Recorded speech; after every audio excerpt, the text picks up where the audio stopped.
ओम श्री गौर्या सकलार्थदं निजपदां भोजेन मुक्तिप्रदं प्रौढं विघ्नवनं हरन्तमनघं श्रीदुण्डितुण्डासिना वन्दे चर्मकपालिकोपकरणैर्वैराग्यसौख्यात् परम् नास्तीति प्रदिशन्तमन्तविधुरम् श्रीकाशिकेशं शिवं शङ्करं शङ्कराचार्यं केशवं बादरायणं सूत्रभाष्यकृतौ वन्दे भगवन्तौ पुनः पुनः ईश्वरो गुरुरात्मेति मूर्तिभेदविभागिने व्योमवद्व्याप्तदेहाय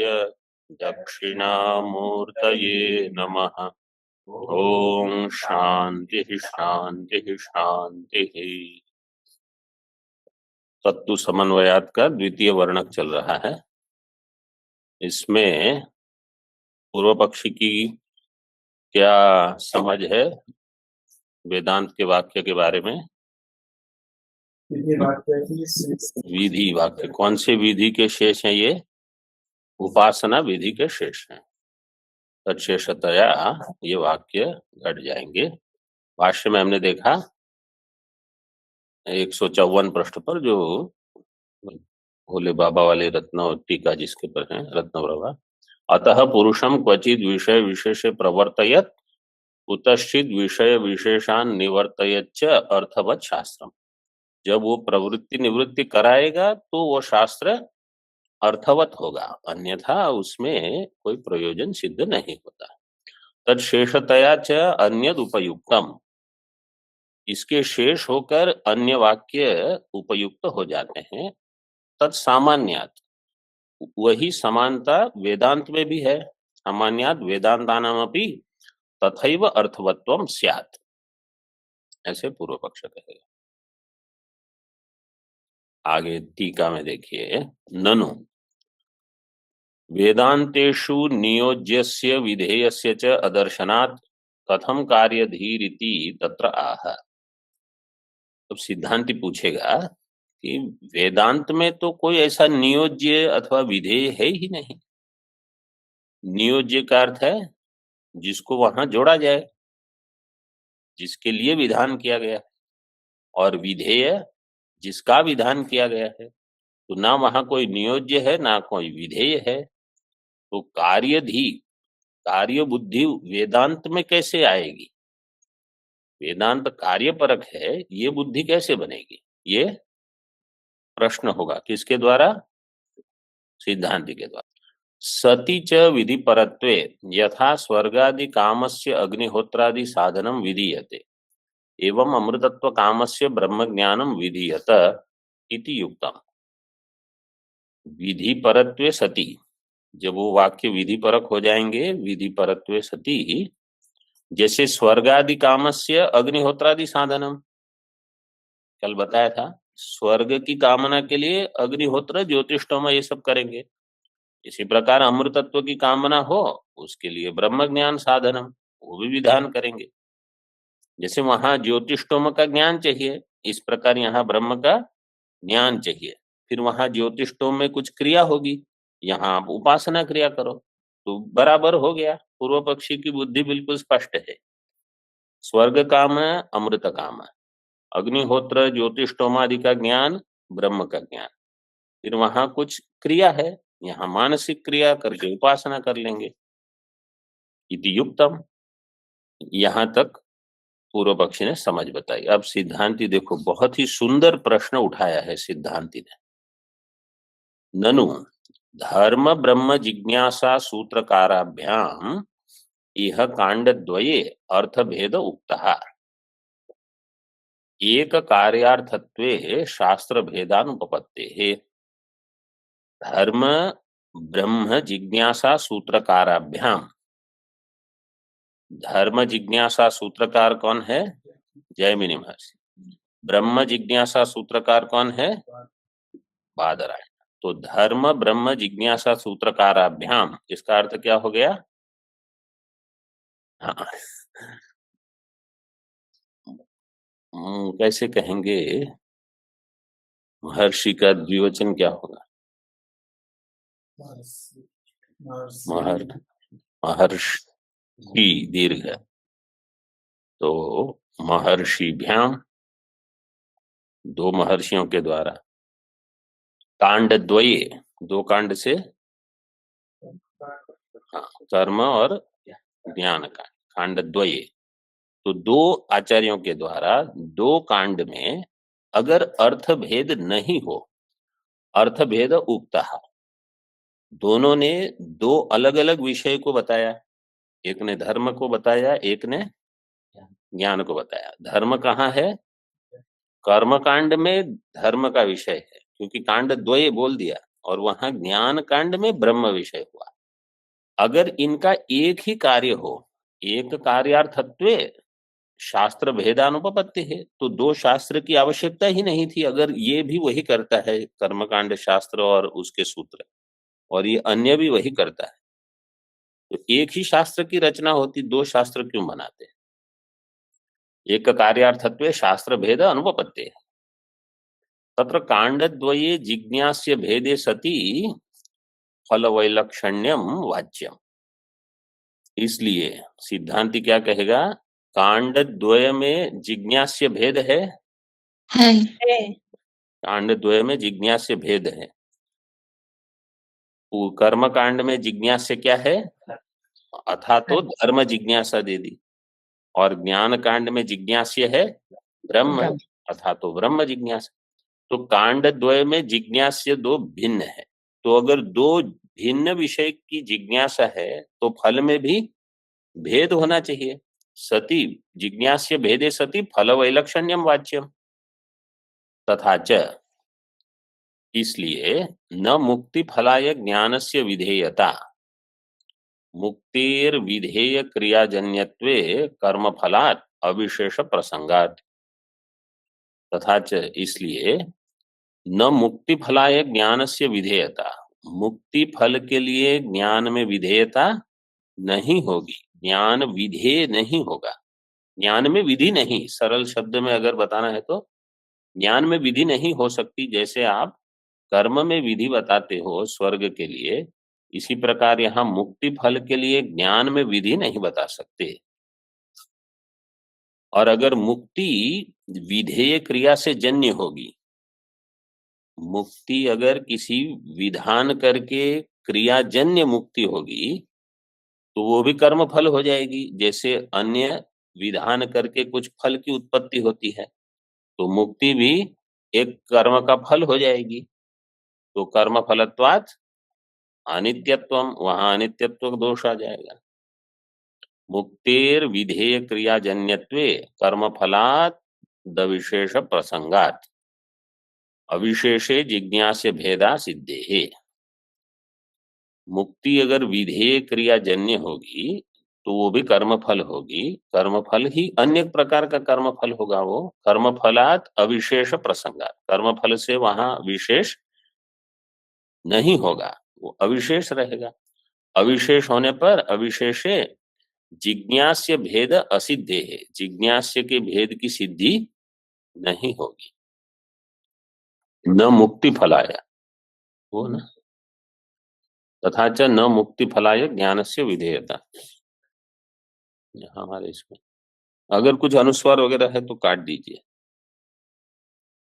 अतः कर्म फल विलक्षणत्वात् नित्य सिद्ध मुक्ते है तद व्यंजक ज्ञान विधि ही अयुक्त इत्याशंकते। अतः इसलिए कर्म फल विलक्षणत्वात्, कर्म फल से विलक्षण होने से मुक्ति तो नित्य सिद्ध है, नित्य सिद्ध मुक्ते है तद व्यंजक ज्ञान, ज्ञानस्य विधि ही अयुक्त, अयुक्त और अयुक्ता विधि पुल्लिंग है कि स्त्रीलिंग है? इसलिए अयुक्त है। विधि क्या है? पुल्लिंग शब्द होने से ज्ञान विधि अयुक्त है, स्त्रीलिंग होता तो अयुक्ता लिखते हैं, इति आशंकते। ये वाक्य का अर्थ क्या हो गया कि मुक्ति भी कर्म फल हो जाने से नित्य सिद्ध मुक्ति जो है वो अनित्य हो जाएगी, लेकिन मुक्ति उससे विलक्षण है। कर्म फल विलक्षणत्वात् नित्य सिद्ध मुक्ते है। ऐसी मुक्ति में तद व्यंजक ज्ञान विधि अयुक्त है, उसमें ज्ञान में विधि नहीं मानते, नहीं मानेंगे हम। तद व्यंजक, तद से क्या लेंगे? नित्य सिद्ध मुक्ति। जो नित्य सिद्ध मुक्ति है, कोई प्रश्न करेगा कि अगर मुक्ति नित्य सिद्ध है तो प्रयत्न किस लिए है, तो उत्तर क्या होगा? वहां शब्द में ही उत्तर दिया है, उसको व्यंजक, उसकी अभिव्यक्ति के लिए। जो नित्य सिद्ध है लेकिन उसको अभिव्यक्त करना है। ननु भाष्य में ये, यहां ये जितना भाष्य है ना, ये सिद्धांत की मतलब इतना महत्वपूर्ण भाष्य है कि जिसने इसको ठीक ठीक समझ लिया वो वेदांत के साथ अन्य किसी चीज को कभी नहीं मिलाएगा। कर्म उपासना ये वो कुछ नहीं, क्योंकि भगवान भाष्यकार ने ये स्पष्ट कर दिया है ब्रह्म ज्ञान कैसा होता है। कोई वहां मिलावट नहीं, न कुछ आपको योग साधन करना है, न भक्ति साधन, न कर्म साधन, न कुछ उपासना, कुछ नहीं। यहाँ ज्ञान बिल्कुल जो आपको आवश्यक है वो साधन चतुष्टय की कमी की पूर्ति के लिए है। आप में साधन चतुष्टय नहीं है, आप सारे साधन करो। मोक्ष के लिए ज्ञान को छोड़ के और कुछ नहीं चाहिए। आप कम तैयारी करके आए हो, आप अधिक मेहनत वहां कर लो। ज्ञान में कुछ नहीं चाहिए और मोक्ष सीधे ज्ञान से हो जाएगा। आप बताइए, आप पढ़ते हैं, आप प्रश्न तो कर लिया, अब आपको ही समाधान, मतलब आपने क्या सोचा होगा? ये वाक्य जो दिया है, हाँ, तद व्यंजक ज्ञान विधि ही, तद व्यंजक अभिव्यंजक जो हम शब्द प्रयोग करते हैं, तो नित्य सिद्ध मुक्ति के लिए अभिव्यंजक क्यों चाहिए, ये प्रश्न है ना। तो आप बताइए कुछ।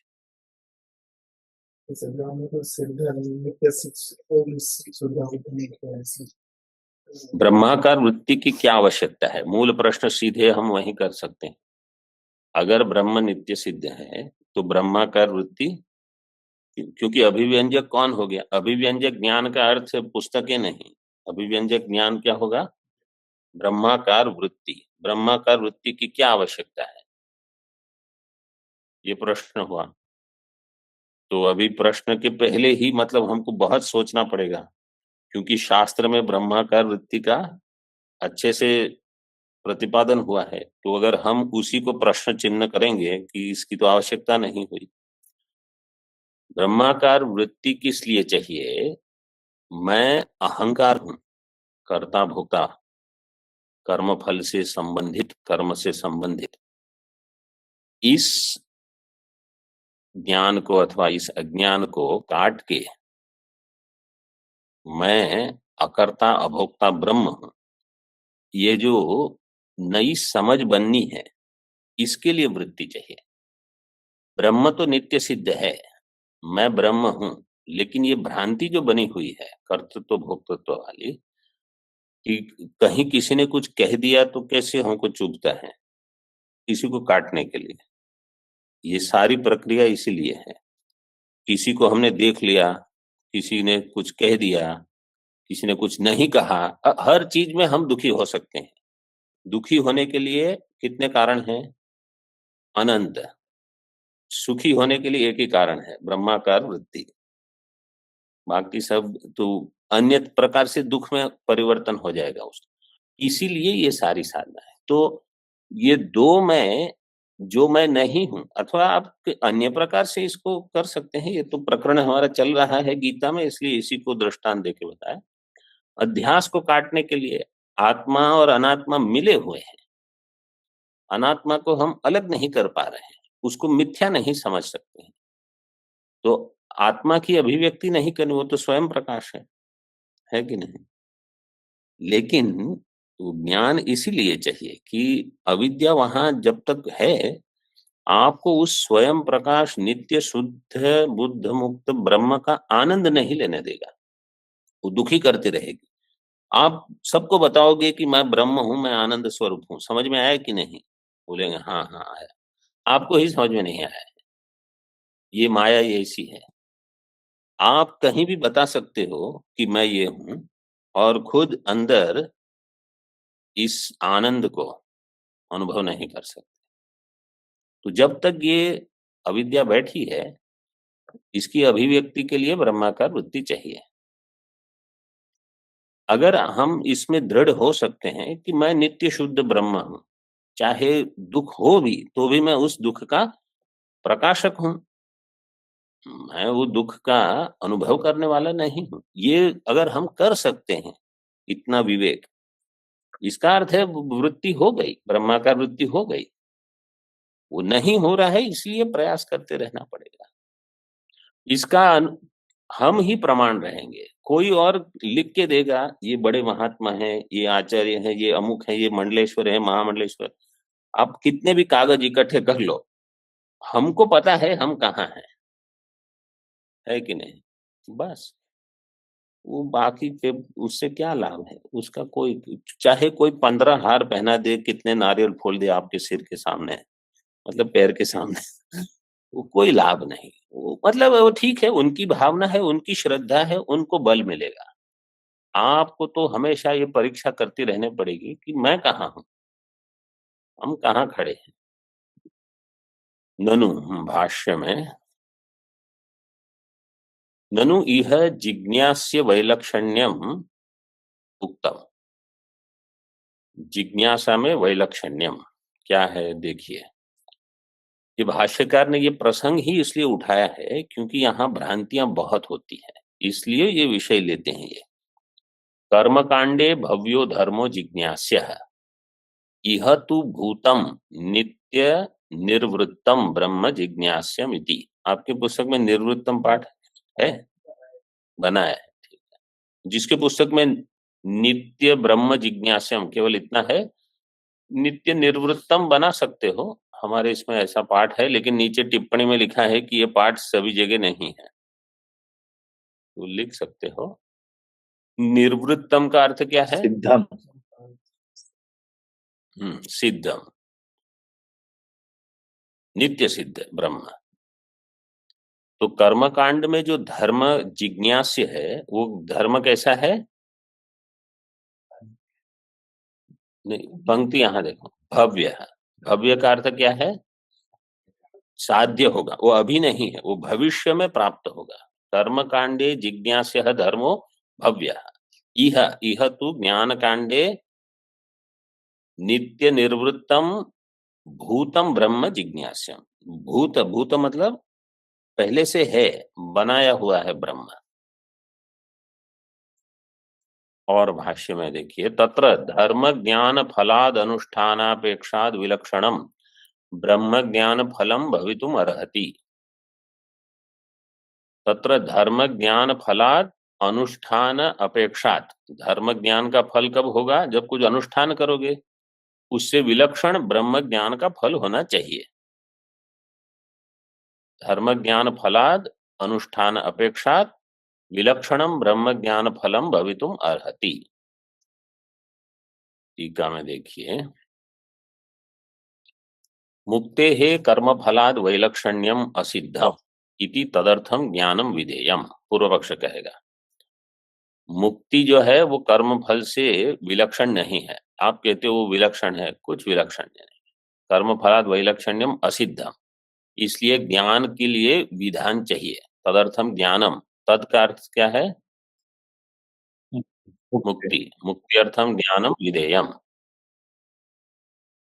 न च तर्हि सफलम कार्यमेव वेदांतेषु अपि जिज्ञास्यम इति तद भेदा सिद्धिरिति वाच्यम। तर्हि सफलम कार्यमेव वेदांतेषु अपि जिज्ञास्यम, तो वेदांत में भी कुछ कार्य वस्तु जिज्ञास्य हो गया, और वो भी सफलम, मतलब वहां फल तो है लेकिन वो कैसा होगा? कार्य से सिद्ध होगा। वेदांतेषु अपि कार्यमेव जिज्ञास्यम इति तद भेद असिद्धि ही। तो भेद वहां सिद्धांति कहेगा तो फिर तो भेद क्या रहा दोनों में? तो पूर्व पक्षी कहेगा इति न च वाच्यम, ऐसा मत कहो, इष्टत्वाद, वो तो वही उनको चाहिए। पूर्व पक्षी कहेगा कि कोई भेद नहीं है, वहां केवल स्वर्ग जिज्ञास्य है, उसकी प्राप्ति करनी है, यहाँ ब्रह्म जिज्ञास्य है, उसकी प्राप्ति करनी है, बाकी सब समान है। तो बोले सूत्र में विरोध होगा, न च ब्रह्मणो जिज्ञास्यत्व सूत्र विरोध, ब्रह्म जिज्ञास्य है, उसके सूत्र में कोई विरोध नहीं होगा। कैसे? ज्ञान विधि शेषत्वेन सूत्रकृता ब्रह्म प्रतिपादनात् इति परिहरति। ज्ञान विधि का शेष है ब्रह्म, ज्ञान विधि से उपासना, उपासना विधि का शेष होने से इस प्रकार से सूत्रकृता ब्रह्म प्रतिपादनात्, सूत्रकृत बादरायण ऋषि के द्वारा ब्रह्म का प्रतिपादन ऐसे ही हुआ है। आक्षेप यहाँ नहीं रहेगा, कोई आक्षेप नहीं है, सब ठीक है। इसलिए पूर्व पक्ष कहेगा न अर्हति एवं भवितुम। सिद्धांति ने कहा विलक्षणम ब्रह्म ज्ञानम फलम भवितुम अर्हति।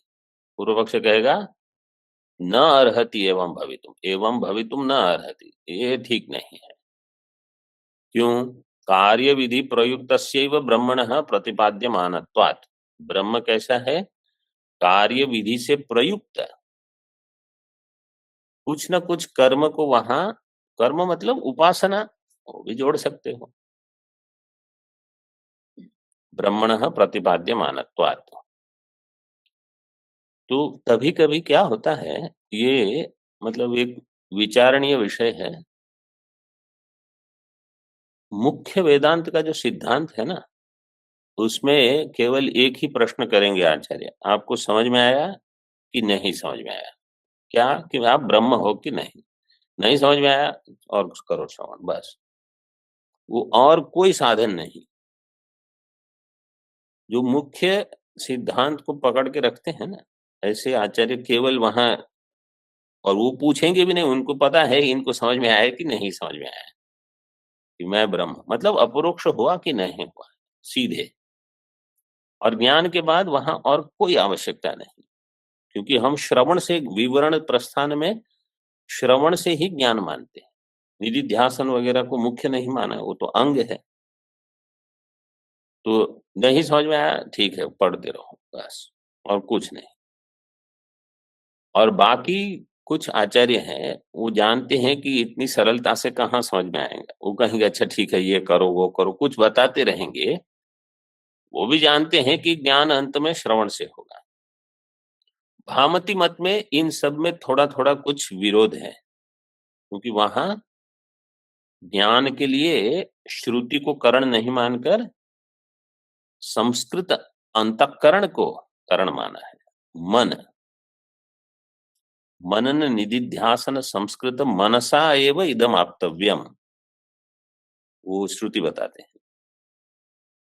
तो मनसा, मन को करण विभक्ति में रखा है श्रुति ने। तो वो कहेंगे कि श्रुति का हम विरोध नहीं करते, लेकिन मुख्य आपका होगा शुद्ध अंतःकरण। और शुद्धि किसको कही है?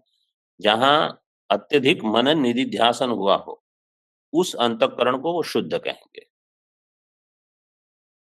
शुद्धि मतलब ये नहीं कि कितनी परिक्रमाएं की हैं आप, कितने मंदिर घूम के आए हो।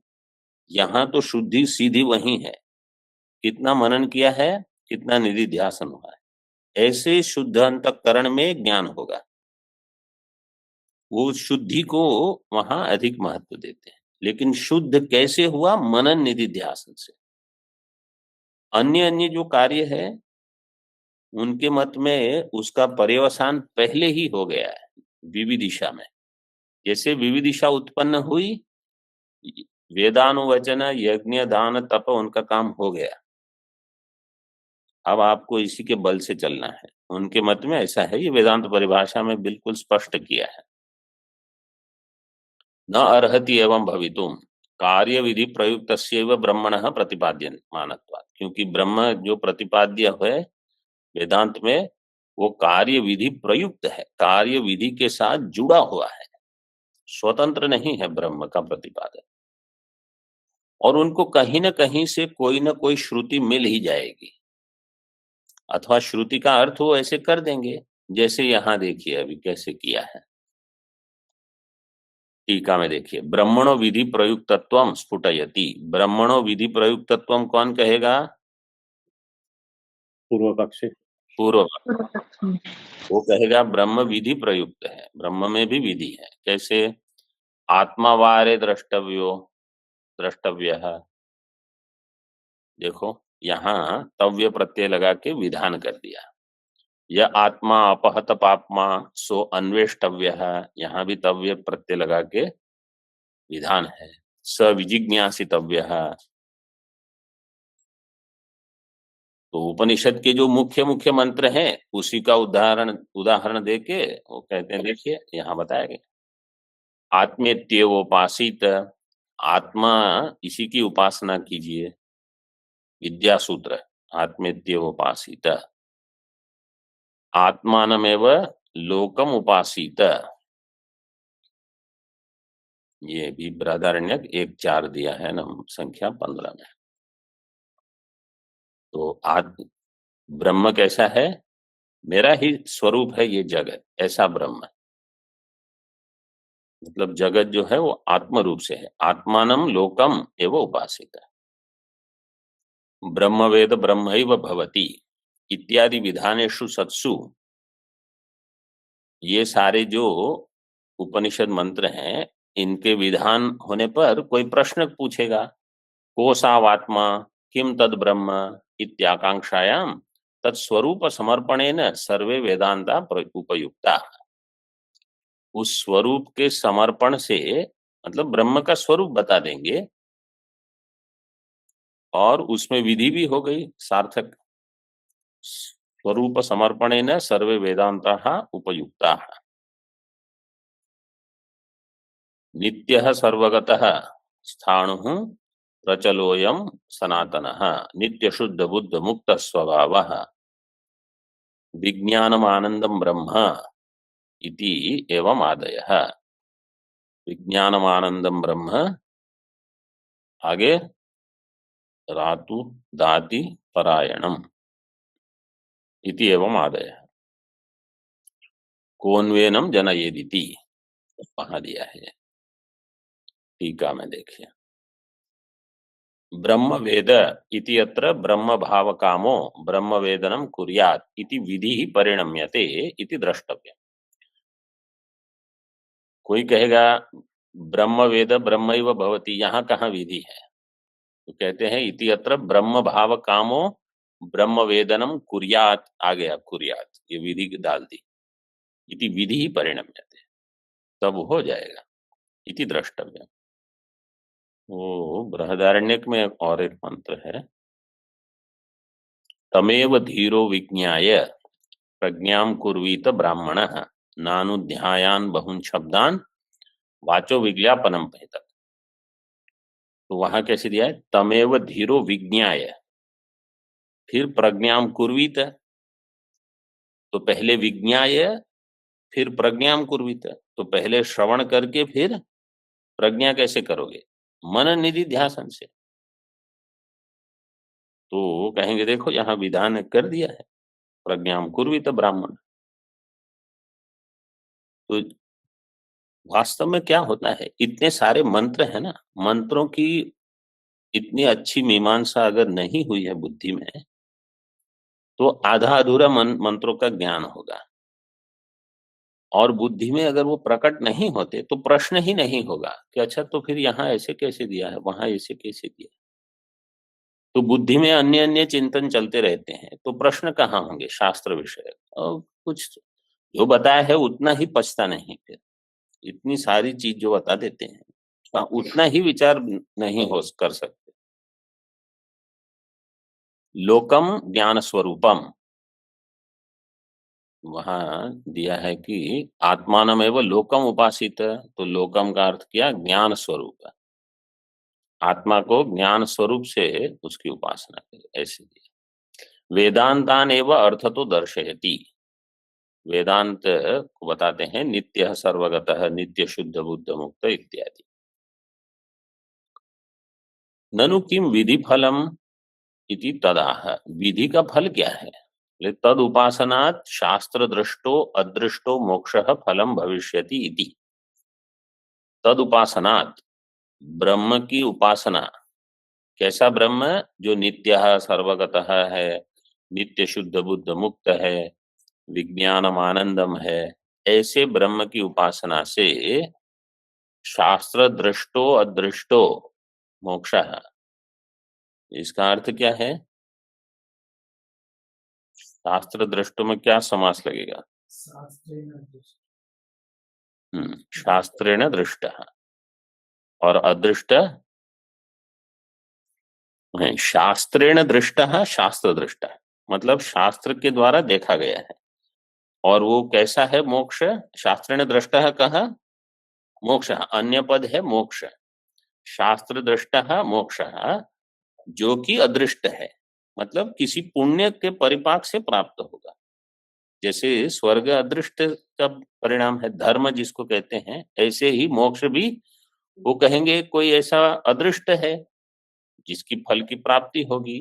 कैसे होगी? ब्रह्म की उपासना से।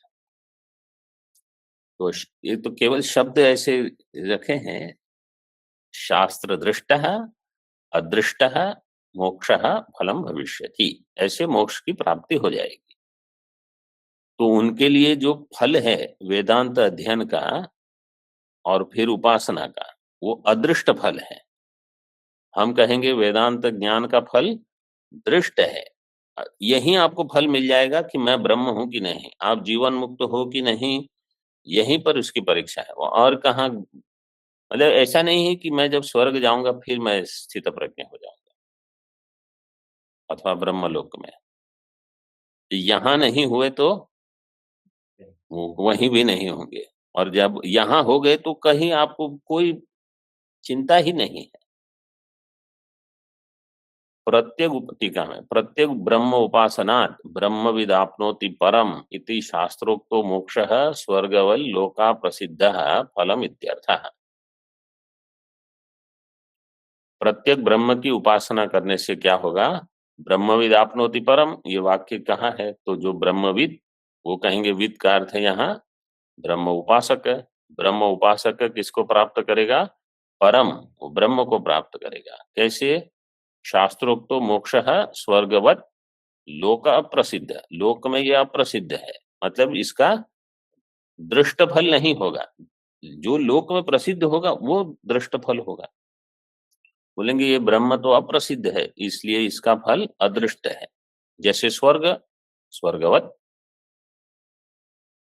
ब्रह्मणः कर्तव्योपासना विषयक विधिशेषत्वानंगीकारे बाधकम आह।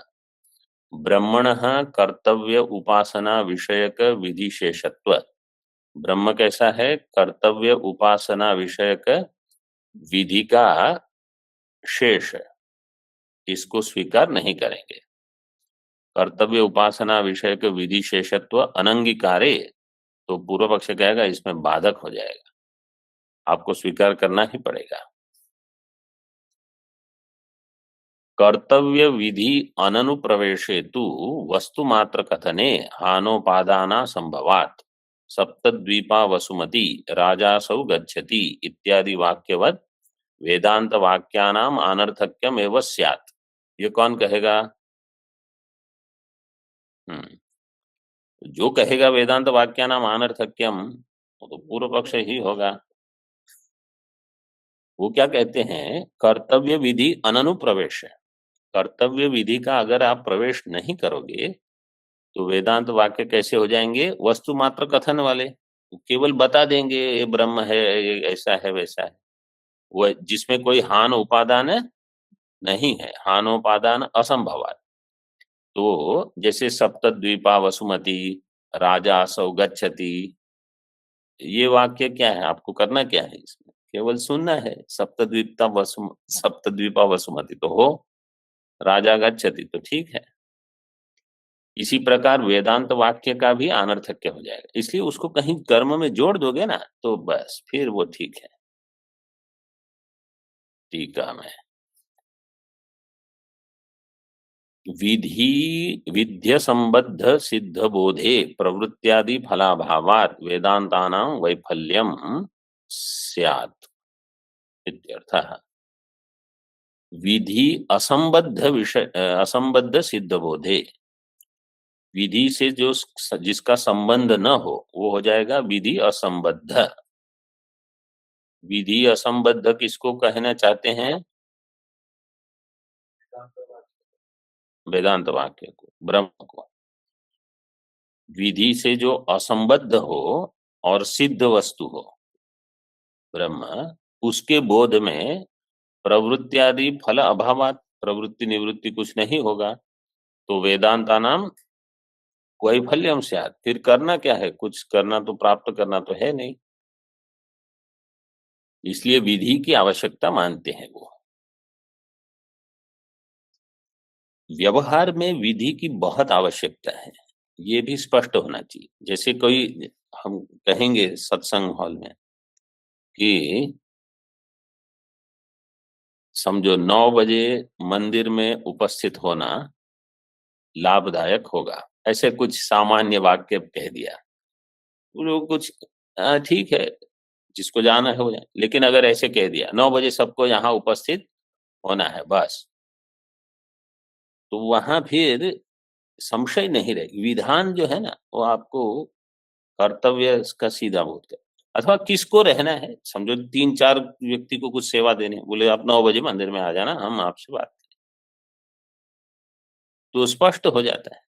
इसलिए व्यवहार में विधि निषेध, वो जाके पूछेगा हमको आना है, बोले नहीं आपको नहीं आना है, ठीक है, तो विधि निषेध व्यवहार में बहुत उपयोगी हो जाता है।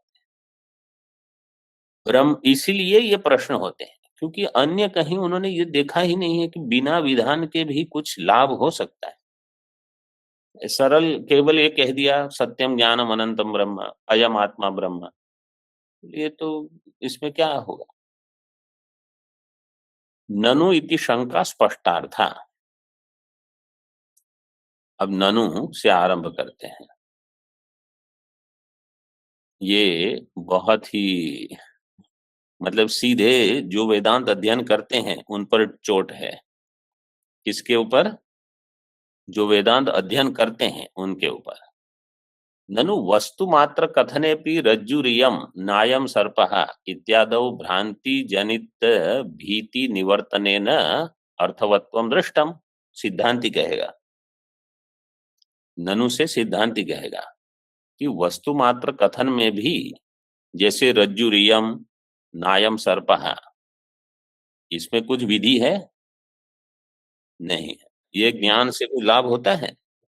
क्या लाभ होता है? भ्रांति जनित भीति का निवर्तन है। भ्रांति के कारण ये भय है कि वहां सर्प है, क्यों? अधिष्ठान ज्ञान नहीं हो रहा है, तो कहीं किसी से भी जब भय होता हो तो उसका कारण क्या है? वहां अधिष्ठान ज्ञान का अभाव है। तो तथा यह भी असंसारी आत्मवस्तु कथने न संसारित्व भ्रांति निवर्तने, आगे पाठ क्या है? नहीं, आपके पुस्तक में क्या पाठ है? यहाँ के मात्रेण नहीं दिया है, बनाया है कि? अच्छा हाँ, आप बना लीजिए वो।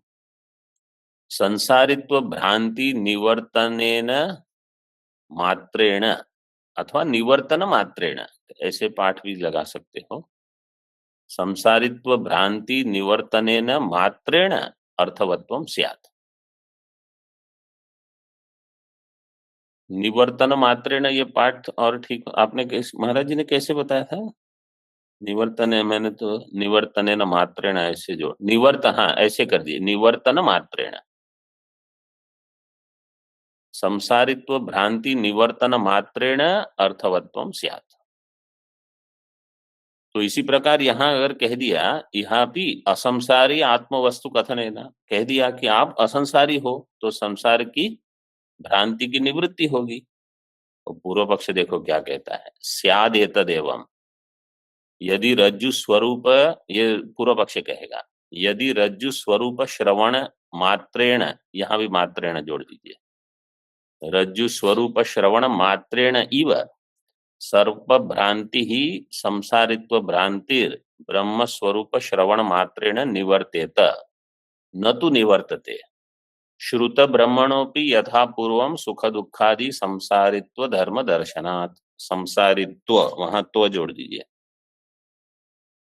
श्रुत ब्रह्मणोपि, ये सब ब्रह्म के बारे में बहुत सुनते हैं।